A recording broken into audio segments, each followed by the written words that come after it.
y por cada detalle que tienes con cada uno de nosotros. Te suplicamos que nos puedas hablar a cada uno de nosotros, Señor, y que podamos entender que por tu gracia, Señor, somos salvos. Amén. Te lo pedimos en el nombre de Jesús. Amén.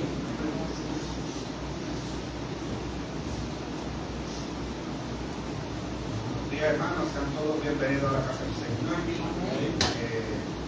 Lo que encuentro en a buscar, las visitas, las invitaciones, bienvenida. Y a los que nos ven, sean todos bienvenidos a gozarse esta mañana de la palabra del Señor.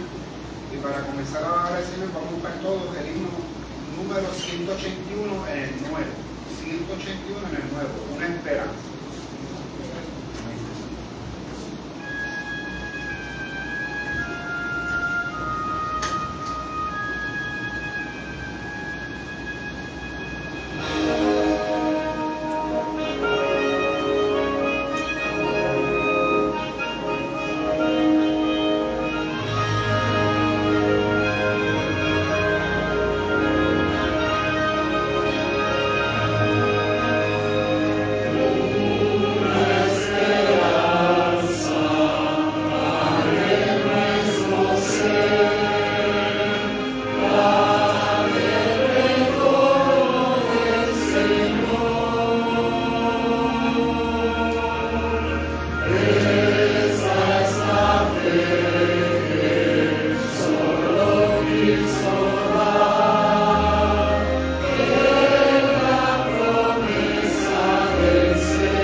Feliz sábado.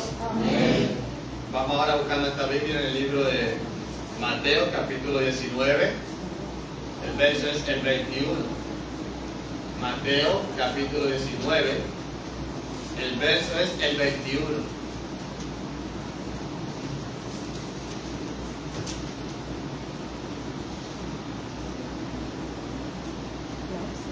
Amén. Amén. Dice así la palabra de Dios. Dícele Jesús: si quieres ser perfecto, anda, vende lo que tienes y dalo a los pobres, y tendrás tesoro en el cielo, y ven y sigue. Cuéntanos esas palabras a todo aquel que pueda ir de rodillas, por favor, para orarle a nuestro Dios.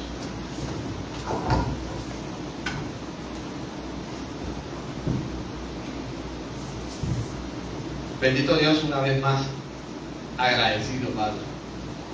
Agradecido por la oportunidad que usted nos regala de un nuevo día, de un día más, Señor, en la casa suya. Por eso le suplicamos, Señor, que usted unja a nuestro pastor, que nos hable, Señor. Así como hemos pasado durante esta mañana, queremos pasar ahora, Señor, con usted dirigiéndonos, Señor. Que coja nuestros corazones, Señor, los reprenda de tal forma, Señor, que como siempre le pido, salgamos de aquí mejores de lo que hemos entrado. Le suplicamos, Señor, que usted nos hable, pero también, Señor, que abra nuestro sentido para escuchar estas palabras, ya que se lo rogamos en los méritos de Cristo Jesús. Amén, Señor. Amén.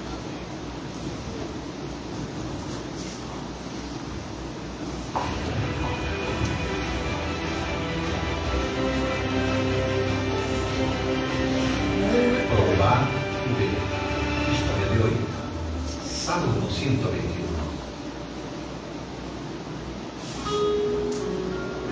La vida en el campo es muy buena. Sentir de cerca la naturaleza nos alegra y nos acerca aún más a Dios. Mi marido, yo y mis hijos vivimos en esta gran casa de más de 30 años. Disfrutamos las bendiciones del Creador y también lo adoramos en una pequeña iglesia que nosotros mismos construimos para nuestra familia y vecinos. Un día, una situación inesperada cambió nuestra tranquila rutina.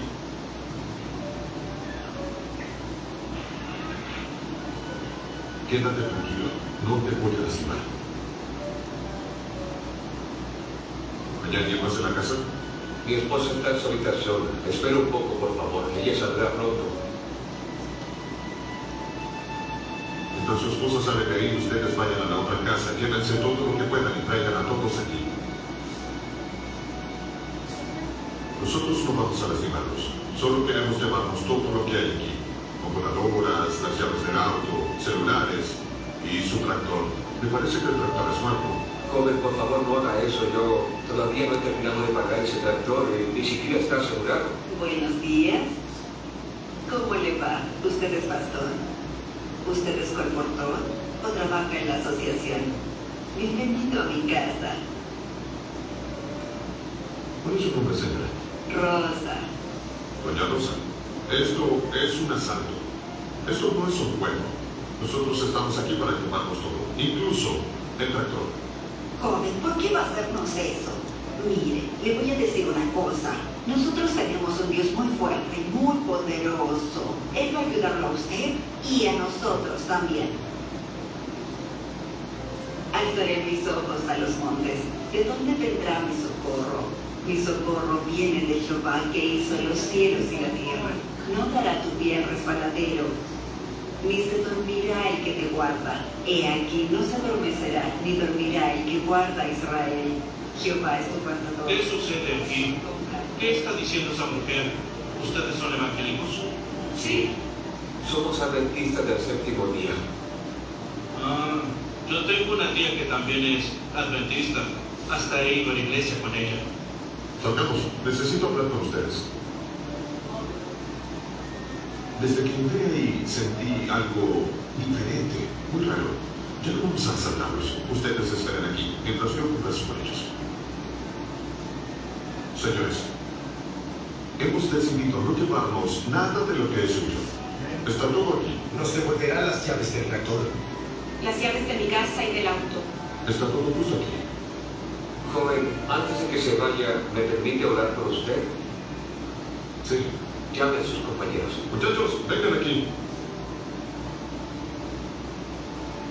Gran Dios, Padre Todopoderoso, en este momento te agradecemos por habernos librado ahora mismo. Acompaña a estos jóvenes y ayuda a que ellos sean transformados por el poder de tu Espíritu Santo. Te agradecemos en el nombre de Jesús. Amén.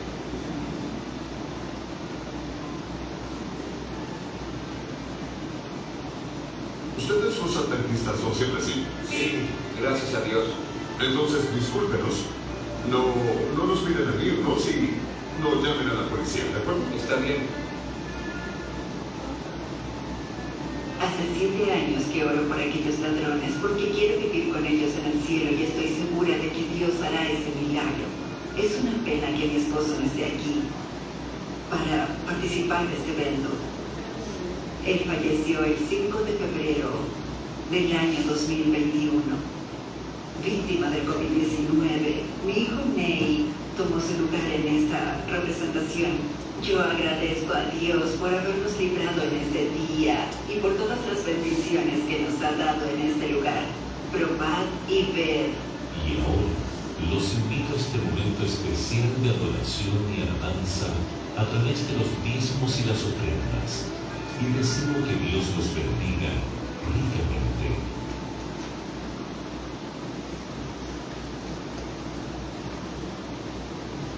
Ahora es momento, ¿verdad?, de orar por los diezmos y ofrendas. Por favor, pongamos de pie para orar.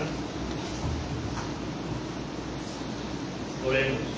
Padre nuestro que estás en los cielos, te damos gracias, Padre, por permitirnos llegar hasta este momento, Señor. Señor, bendice estos diezmos y ofrendas, bendice los dadores alegres, también bendice, ¿verdad?, el tesorero, que él maneja todo ese dinero, y que este dinero pueda llegar hasta donde tú quieras que llegue, Señor, para hacer buena obra, Padre. Ahora bendice a cada dador alegre y a los pequeños diáconos, Padre, que tú pues los bendigas también. En el nombre de Jesús. Amén. Ahora el himno será proyectado. Para los diáconos recoger los diezmos y ofrendas. La bendición de Cristo la proclamamos hoy. El diezmo y la ofrenda a Cristo yo le doy, pues yo devuelvo siempre con fe y con amor, pues Cristo me ha salvado, me da fuerza y valor. Sé siempre paz y bendición cuando honramos al Dios de amor. Yo tengo paz y soy feliz cuando revuelvo el diezmo aquí. Mientras los niños recogían, los diáconos recogían los diezmos de la ofrenda, yo le digo a Felo, qué privilegio tiene usted. Sí, que antes de presentar al pastor, queríamos pastor que su esposa allá y se quedara predicando. Estuvo predicando toda la mañana muy bien, que Dios lo usó, que Dios la sigue usando. Así que vamos a dar el resto del tiempo a nuestro pastor, Alejandro George. Está en itinerario. Para octubre, el segundo sábado, le toca a Yari. Está bueno eso. Sí.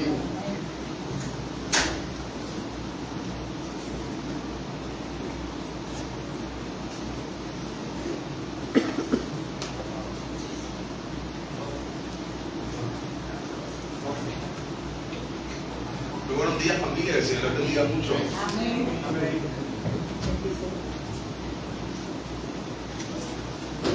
Un saludo a la joven que está ahí atrás. ¿Cómo se llama? ¿Y cómo te dice? Sile. Ay, ella no quiere decirlo, lo escucha ella. Ese es con eso o con Z. Con S. Oga. Sí. Le. Oga. Gracias por acompañarnos acá.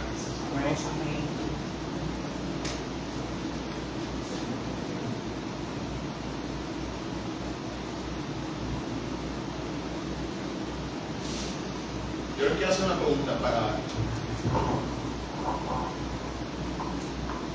para ustedes. ¿Los fariseos son buenos o son malos?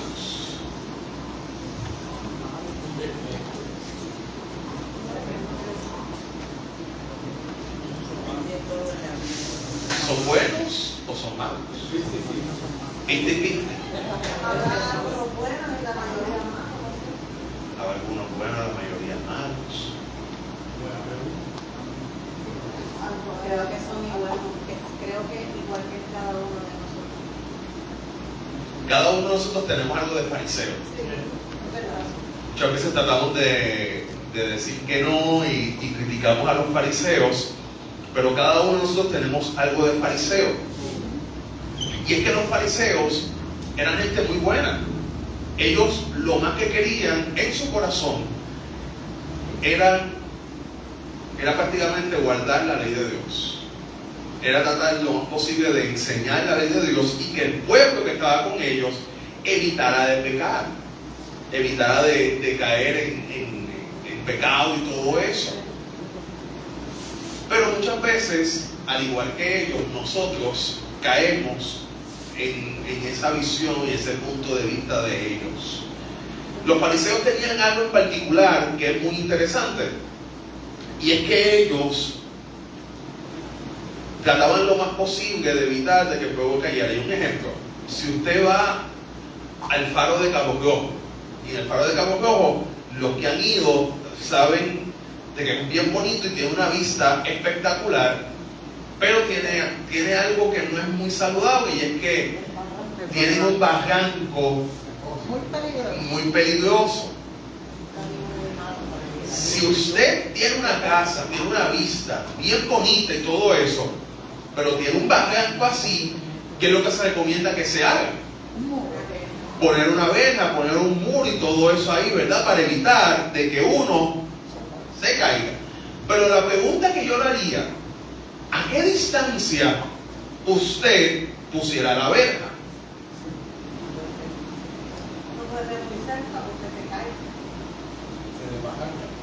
Se desbarranca. Entonces, ¿a qué distancia usted la pondría en el borde? Le echaría para atrás, pero ¿cuánto para atrás? Sí.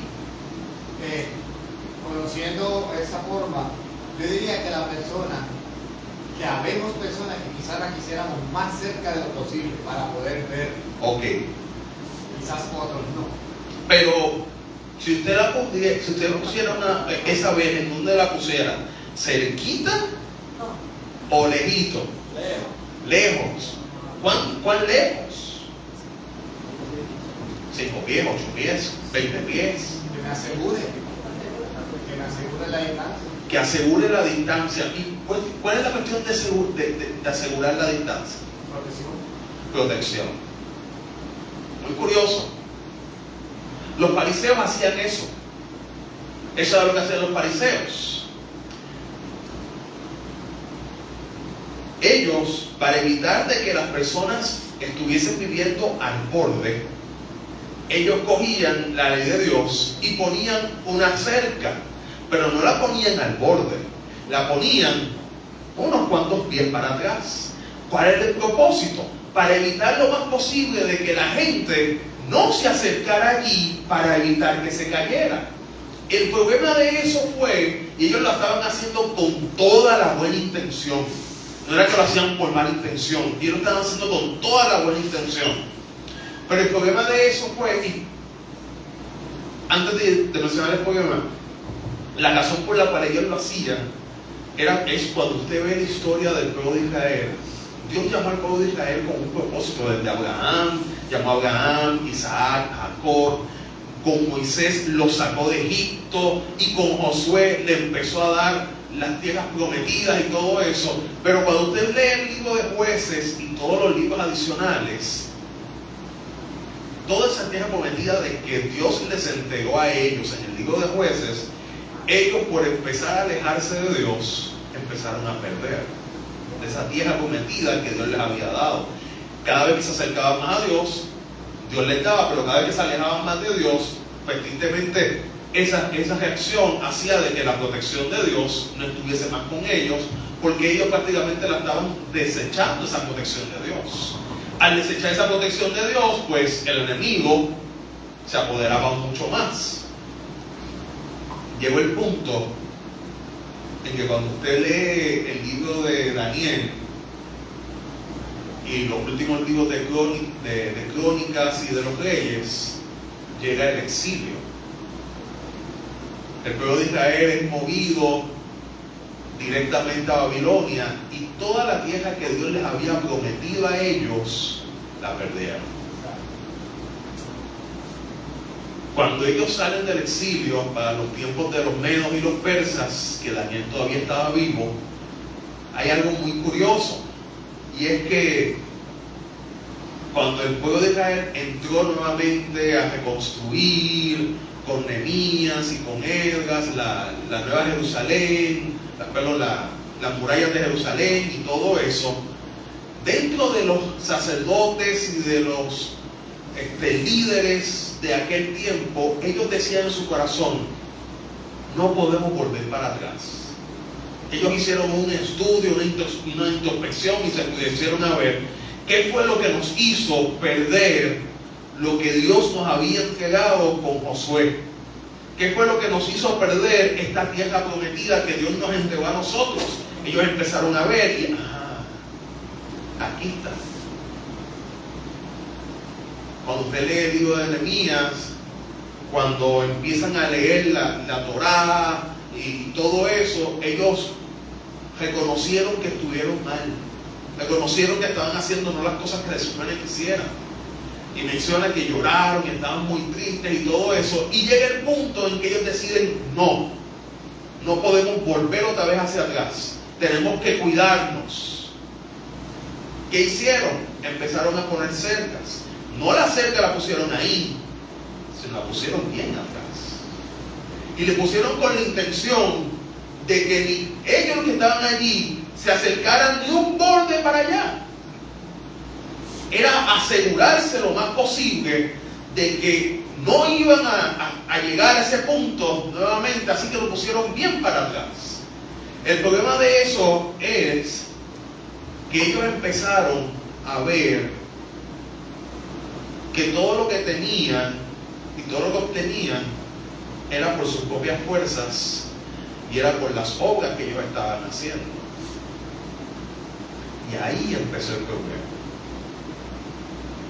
Empezaron a perder de vista la razón por la cual Dios los escogió a ellos. Dios los escogió a ellos porque eran un pueblo especial, eran un pueblo con una fuerza, una inteligencia, una sabiduría ya de por sí. No. Dios los escogió porque Dios los amó y porque le dio la regalada gana de que ustedes van a ser. No porque son más bonitos que todos los demás pueblos, es porque yo lo quise. Es porque yo deseé de que ustedes sean mi pueblo. No fue porque ellos actuaron bien. Y ahí es algo muy interesante que la Biblia y que Jesús durante mucho tiempo nos ha querido enseñar.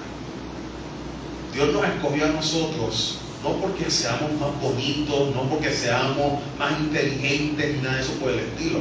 Dios te escogió a ti, Dios te escogió a mí porque nos ama. Porque su amor es tan maravilloso con cada uno de nosotros que Dios te escogió. Y te escogió y te separó para algo especial. Por eso no está mal decir que tú y yo somos santos. Porque la palabra santo no significa que somos perfectos, que no tenemos pecado ni nada de eso por el estilo. Así que cuando usted le diga: ay, que usted se cree los más santos, sí, somos santos. Porque la palabra santo significa separado, apartado para algo en especial, para algo diferente. Dios nos separó a ti y a mí para algo especial y diferente. Algo diferente que el mundo da. Y nos separó con ese propósito para que tú y yo podamos comprender de que nuestra misión en este mundo no es hacer riquezas aquí, no es hacer cosas grandes aquí, es buscar hacer riquezas en el cielo, es buscar que otras personas conozcan de las bendiciones que Dios tiene para nosotros, porque este no es nuestro hogar. Nuestro hogar está ya arriba en el cielo. Y cuando nosotros empezamos a preparar cosas como si fuese para este lugar, entonces ahí pudiéramos tener un problema. Porque usted se va a enfocar en todo lo que pueda tener para que este lugar sea el mejor. Pero cuando nosotros nos empezamos a enfocar y entendiendo, cuando usted se va de camping, cuando usted se va de campamento, usted se lleva lo necesario para el tiempo que usted va a estar allí. usted no se va a llevar toda la ropa, usted no se va a llevar cosas que no necesita, usted se va a llevar lo que necesita. Posiblemente tenga que comprar algunos utensilios o algunas cosas, pero no con el fin de que este va a ser mi lugar final, sino que voy a ser el lugar donde yo voy a pasar cierto tiempo. Los fariseos y muchas de las personas en aquel tiempo tenían un concepto distinto y diferente, y no realmente el que Dios les quería transmitir a ellos de lo que era el pecado. Si yo les pregunto a ustedes qué es pecado, posiblemente ustedes me puedan decir lo que dice la Biblia, transgresión de la ley, que es muy cierto. Pero ¿dónde comienza el pecado? ¿En dónde comienza el pecado? ¿Perdón? En el cielo. Bueno, sí, comenzó en el cielo y todo eso, pero en nosotros aquí, ¿en dónde comienza? En la mente. Y es importante entender eso. ¿Por qué? Porque muchas veces pensamos de que el pecado de Adán y Eva estuvo en comer de la manzana. Esa fue la acción. Pero antes de que Eva comiera de la manzana, el enemigo hizo un trabajo mentalmente y abrió unos surcos que ella le dio oportunidad a lo que el enemigo le quiso decir. El pensar de que el pecado está en la acción es muy peligroso, porque lo que nos puede llevar a pensar es que entonces para yo poder ser salvo necesito hacer obras. Y ahí empieza el conflicto de entonces soy salvo por las obras.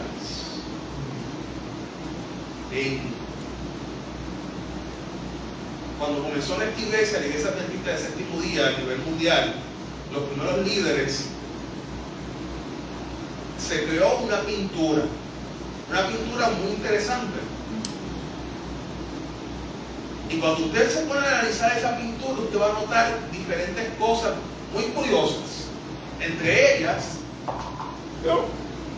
usted va a notar, tiene a Adán y Eva que están saliendo del Edén, tienen al querubín que está ahí protegiendo. Más abajito ven la muerte de Caín, la muerte de Abel con las manos de Caín. Ven la cruz, ven el árbol, ven el sacerdote haciendo el sacrificio. Más arribita por allí, en la parte de arriba, a su mano derecha pueden ver la Nueva Jerusalén, Jesús en el bautismo, crucificado y la Santa Cena. Pero hay algo que me llama la atención. Que lo que más llama la atención, lo más grande, es el árbol. Es el árbol, y en el árbol cuelgan las dos tablas simbolizando los 10 mandamientos. El árbol simbolizando, por decir así, el árbol de la ciencia del bien y del mal, pero con los 10 mandamientos allí. Lo más que llama la atención es el árbol. Entonces uno pudiera pensar, quiere decir que lo más importante que hay allí es el árbol con los 10 mandamientos. Al pasar el tiempo, Elena G. White tuvo una visión, y la visión cambió, la pintura cambió. Tiene lo mismo, pero ahora hay algo que resalta un poco más. Y es Jesús en la cruz. En el libro de Mateo, capítulo 19, me pueden acompañar por aquí, hay una historia muy conocida, y es la historia del joven rico.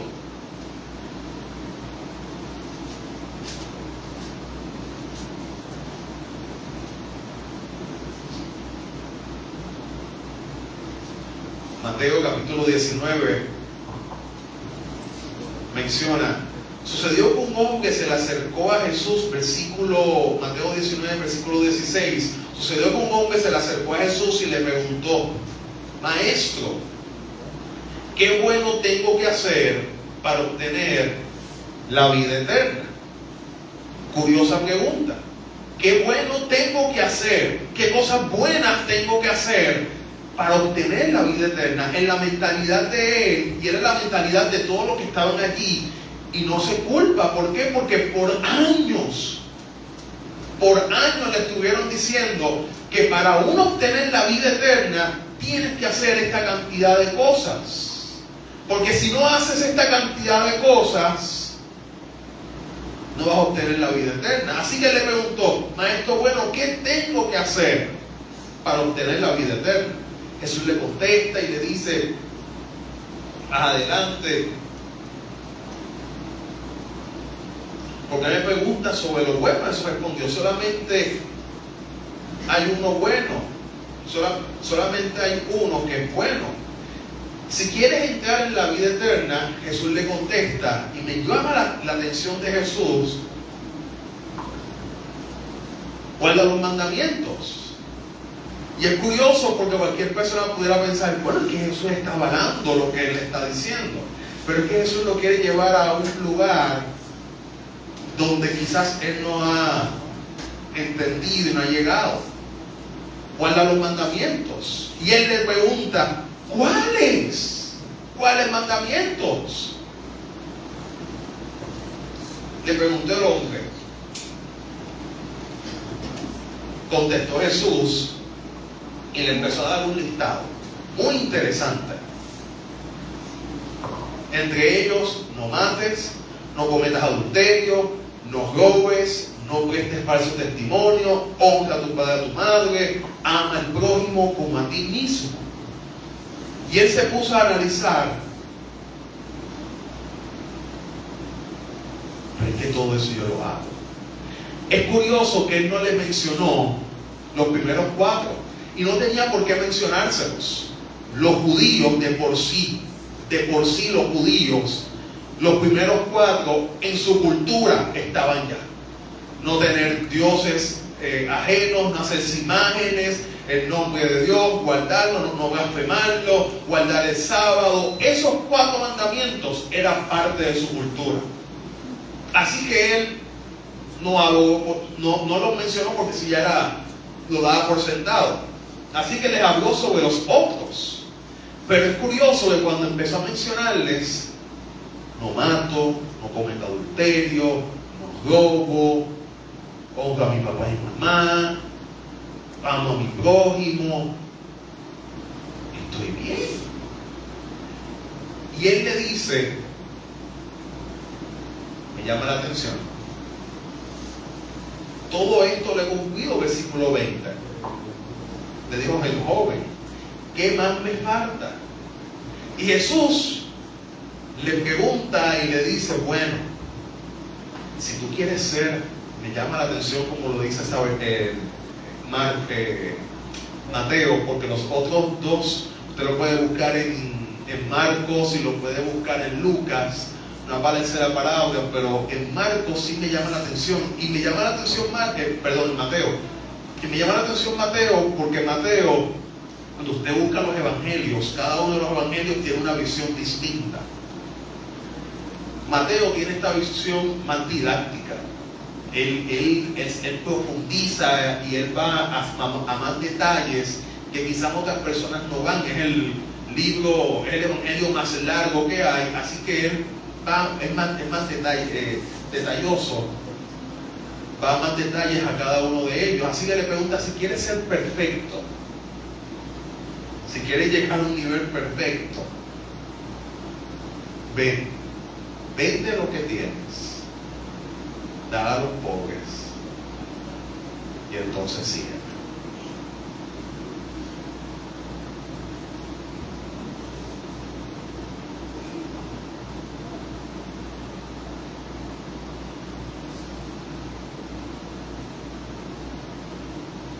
Una parte dice: si quieres ser perfecto, anda, vende todo lo que tienes, dáselo a los pobres y tendrás tesoros en el cielo, y luego ven y sígueme. Y menciona más adelante: cuando el joven oyó esto, se fue muy triste, dice ahí, porque tenía mucho dinero. Había algo de las cosas que Jesús le dijo que tenía que hacer para dar la vida eterna, Jesús le dijo algo, le mencionó varios, pero le faltó uno. Y cuando usted busca los 10 mandamientos, le faltó uno. Y cuando usted busca los 10 mandamientos, el mandamiento número 10, el de la codicia, ese no estaba. ¿Y usted sabe por qué no estaba? Porque el mandamiento de la codicia es un mandamiento que no se ve en las acciones. Es un mandamiento que en donde realmente ocurre es acá. Usted no puede detectar a alguien que está codiciando, porque el problema está aquí. Usted no puede saber si la persona está codiciando a la mujer, o a una casa, o a una propiedad. Usted no lo puede detectar porque el pecado comienza acá. Y prácticamente lo que Jesús le dejó saber a los discípulos y a las personas que estaban allí, Jesús desde que vino a este mundo les dejó saber a ellos: oíste que fue dicho, no cometerás adulterio. Pero después menciona: pero aquel que con su mente desea, codicia a la esposa, ya cometió adulterio. Anda. Y cuando usted empieza a ver todo lo que Jesús comienza a decir, amarás a tu prójimo como a ti mismo, pero Jesús después subió la vara aún más: ama a tu prójimo como yo te amo a ti. Prácticamente Jesús puso la ley a un nivel inalcanzable. Puso la ley a un nivel que, humanamente hablando, no podemos llegar. No podemos llegar a ese nivel para poder adquirir la salvación. Entonces, ¿cómo podemos ser salvos? Ahí es lo interesante. Somos salvos por la gracia de Dios. Y no es una gracia barata. No es una gracia de que yo soy salvo y siempre salvo. Claro que no. La gracia de Dios y el amor de Dios por nosotros es algo que vamos a estar estudiando por toda la eternidad en el cielo. Porque ni aún ni los ángeles la comprenden. Y es ahí cuando cada uno de nosotros, si empezamos a enfocar nuestra vista en Cristo y empezamos a entender que nuestras acciones no se deben enfocar para obtener la salvación, sino que nuestras acciones deben de ser el resultado por el cual tú y yo somos salvos. Cuando una persona comienza a ver una serie de televisión porque le llama la atención y todo eso, y comienza a leer un libro, una novela porque le llama la atención y la apasiona, y sucede algo en esa persona y ella comienza a actuar, a hablar, a caminar como esa persona que está leyendo. ¿Por qué? Porque usted empieza a llenarse de esa persona. Y el llenarse de esa persona automáticamente es una ley natural. Debe empezar a actuar. Lo mismo sucede con Jesús. El empezar a actuar como Él, el empezar a caminar como Él, el empezar a hablar como Él, el empezar a reaccionar como Él, solamente se logra cuando pasamos tiempo con Él. Cuando nos imbuimos en su palabra, cuando deseamos pedirle: Señor, yo sé que tengo que cambiar un montón de cosas, pero esto únicamente lo puedo lograr contigo. Así que yo necesito que tú me ayudes en esto, y en ese hablar con Él, en ese desahogo que tenemos con Él, en ese momento de abrir nuestro corazón hacia Dios, el Señor comienza a transformar en nuestras vidas de una manera poderosa, de una manera que no se puede explicar, pero es algo natural. El Señor comienza a cambiar nuestra forma de ser, comienza a cambiar nuestra forma de hablar, de expresar, de reaccionar. Comenzamos a ver la vida de otro punto de vista y comenzamos a ver a las personas distintas. comenzamos a entender de que cada una de las personas tiene sus luchas. Y la lucha de tal persona quizás no es la misma que la mía. Pero no voy a juzgar a la persona porque la persona falle en unos pecados que se ven, pero posiblemente yo falle en los pecados que no se ven. Y déjenme decirle, es más fácil trabajar con personas con los pecados que se ven que con los que no se ven. Porque con los que se ven ya usted sabe qué es lo que hay. Y usted puede trabajar con esa persona, con esas debilidades que las personas están mostrando. Pero con los pecados que no se ven, que la persona se quiere crear y quiere ser la más santa y todo eso, por fuera puede aparentar una cosa, pero por dentro es otra. Y ante los ojos de Dios, pecado es pecado. Ante los ojos de Dios, para Dios es el mismo pecado la persona que comete adulterio, la persona que miente, la persona que daña su cuerpo, que la persona que codicia, que la persona que piensa mal y que maquina en su mente cosas negativas sobre otra persona.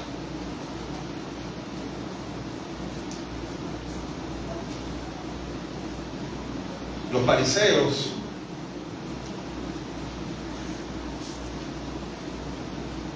trataban de mostrar la salvación a través de las obras, y por eso aquel joven le dice: ¿qué tengo que hacer? ¿Qué acciones tengo que hacer? ¿Qué tengo que hacer para yo ganarme la salvación? Lo único que tenemos que hacer para literalmente ganarnos la salvación es aceptar a Jesús. Cuando tú y yo aceptamos a Jesús, eso significa de que yo voy a empezar a pasar más tiempo con Jesús. Eso significa de que yo voy a sacar de mi tiempo y ponerlo a Él en primer lugar. Y en ese proceso de ponerlo a Él en primer lugar significa de que yo voy a pasar más tiempo con Él que lo que paso quizás en el celular, que lo que paso quizás en la televisión, que lo que paso quizás en cosas que me llaman la atención pero que no me edifican. Eso significa de que a cualquier lugar donde yo vaya, yo voy a invitar a Jesús para que me acompañe. Lo voy a invitar a mi trabajo, lo voy a invitar a mi clase, lo voy a invitar a hacer la comida, lo voy a invitar cuando me voy de shopping, lo voy a invitar para todos los lugares. Lo voy a invitar, ¿por qué? Porque quiero pasar tiempo con Él. Y en ese proceso de pasar tiempo con Él, empiezo a dialogar con Él. Lo empiezo a hacer parte de mi vida.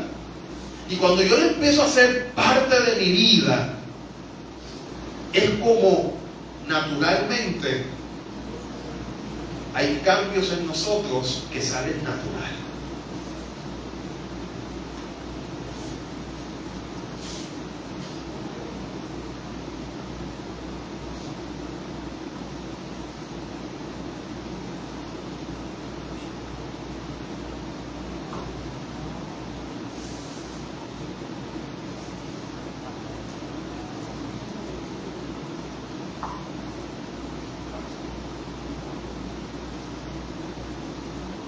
Por eso es sumamente importante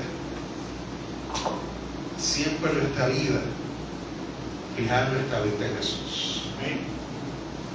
Cuando tú y yo empezamos a fijar nuestra vista en Jesús, que era lo que los discípulos, que era lo que Jesús le quiso enseñar a los discípulos y a aquella persona que estaba allí, si verdaderamente tú quieres ser salvo, si verdaderamente tú quieres llegar a ese nivel, tienes que estar dispuesto a negarte a ti mismo, dejar todo y ponerme a mí en primer lugar. Fue prácticamente lo que le dijo Jesús. Y sin él darse cuenta, él había violado uno de los mandamientos que se supone que él no lo hicieron. Y él no tener dioses ajenos parte de Dios. Querer tener otros dioses y su Dios se convirtió en el dinero, porque el dinero le dio la seguridad en la visión de las personas para él poder seguir adelante.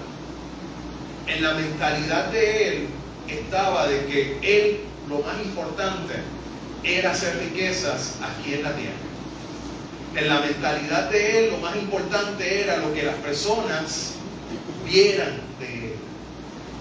Y ahí está el problema. Cuando yo me enfoco en mí, en yo tratar de yo hacer qué debo de hacer, qué yo tengo que hacer, en yo tratar de hacer todas estas obras, crea en cada una de las personas en que el enfoque de la salvación ya no es en Jesús, sino que se convierte en mí. Entonces yo soy el enfoque, yo soy el importante, yo soy lo que tengo que hacer. Y ahí está el problema. El enfoque nunca debo de ser yo. El enfoque siempre tiene que ser Jesús.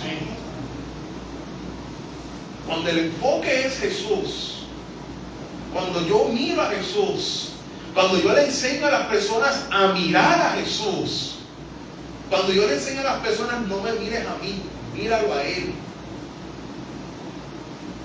Cuando yo le enseño a las personas a cómo poder pasar tiempo con Él, cuando yo creo cosas para que la gente pueda pasar tiempo con Jesús, ahí estamos por lo menos llevando a las personas a que miren a Jesús. Pero cuando yo enfoco las cosas en mí, o cuando yo me pongo a mirar a la gente, a las acciones, a cómo ellos actúan y todo eso, y cuando miramos a la gente obligatoriamente vamos a señalar. Y cuando empezamos a señalar, sin darnos cuenta, pues vamos a empezar a comparar. Y en ese proceso de comparación, ¿con quién tú vas a comparar la persona? Contigo.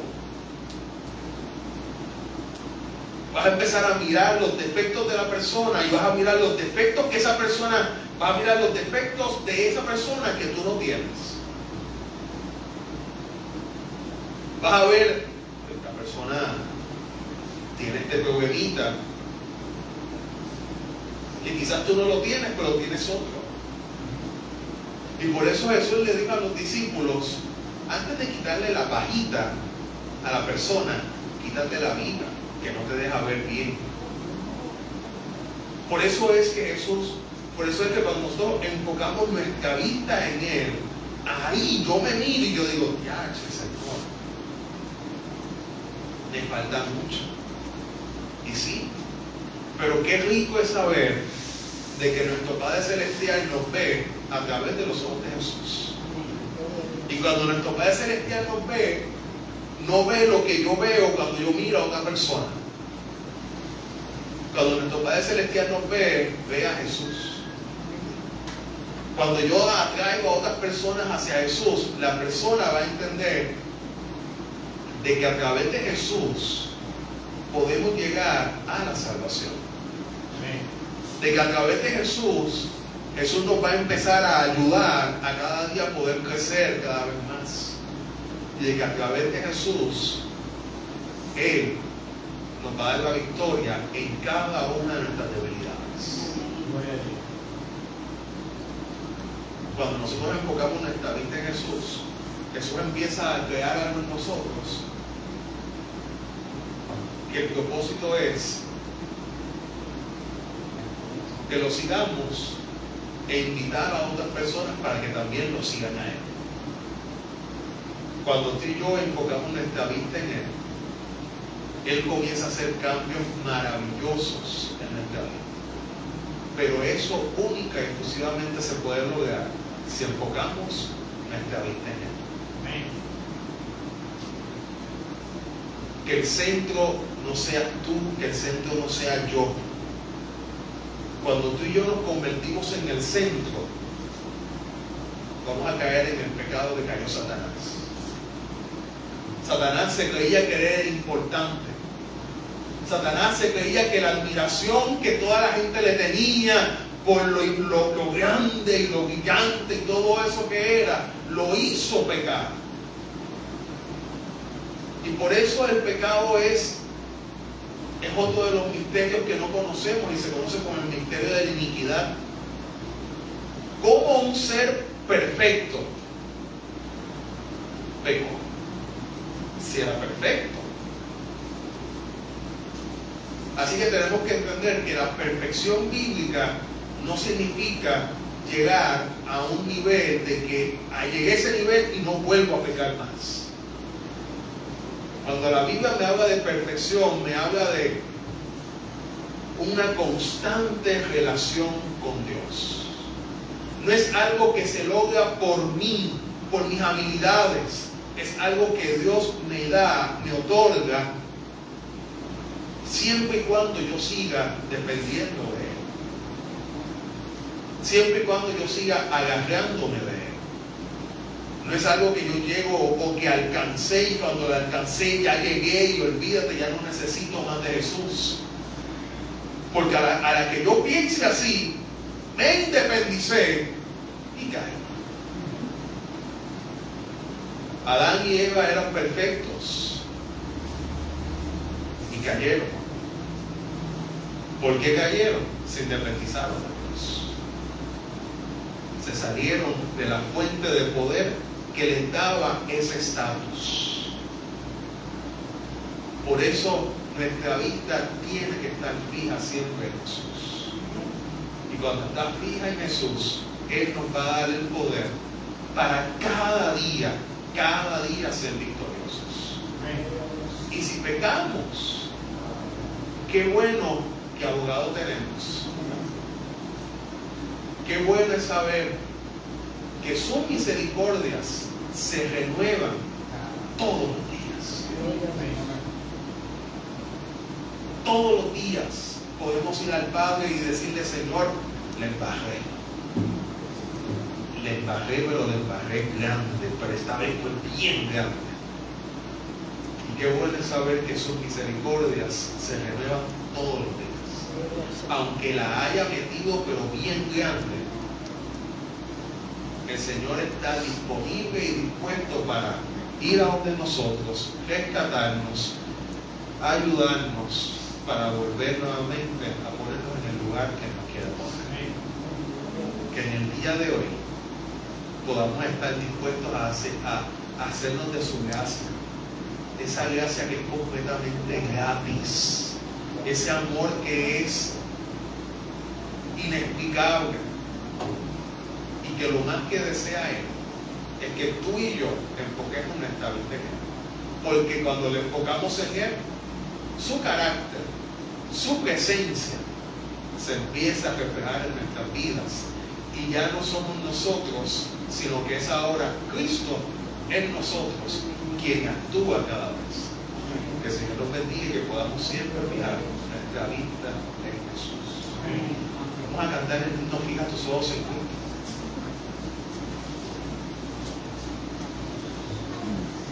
Fija tus ojos en Cristo, al lleno de gracia y amor, y no crea sin valor será a la luz del glorioso Señor. Buen Dios y buen Padre, estás en los cielos. Señor, gracias porque gracias a tu amor, gracias a tu gracia maravillosa, somos salvos. Amén. Gracias, Señor, por tú poner todo lo que hacía falta. Ayúdanos, Señor, a fijar nuestra vista en ti. Ayúdanos, Señor, a pasar tiempo contigo. Ayúdanos, Señor, a ponerte en primer lugar. Porque por naturaleza, Señor, todo eso va a hacer que nuestra vida comience a cambiar. Amén. Todo eso, Señor, va a hacer que podamos entenderte mucho más y conocerte mucho más. Todo eso, Señor, nos va a hacer el que nuestra vida la podamos dedicar completamente a ti. Y entender, Señor, de que tú eres el primero. Y de que ponerte a ti en primer lugar, todas las demás cosas van a venir por añadidura. Gracias, Señor, Porque tu palabra nos enseña de que si caemos, abogado tenemos con el Padre a Jesucristo. Y de que tus misericordias, Señor, se renuevan todos los días. Ayúdanos cada día, Señor, a poder entender que tú tienes grandes planes para cada uno de nosotros. Y ayúdanos, Señor, a poner nuestra vida y nuestra vida en ti. Acompáñanos ahora que salimos de este lugar. Bendice los alimentos que vamos a ingerir, que nos puedan caer bien, y los que no lo tengan, Señor, que lo puedan tener. Te lo pedimos en el nombre de Jesús. Amén.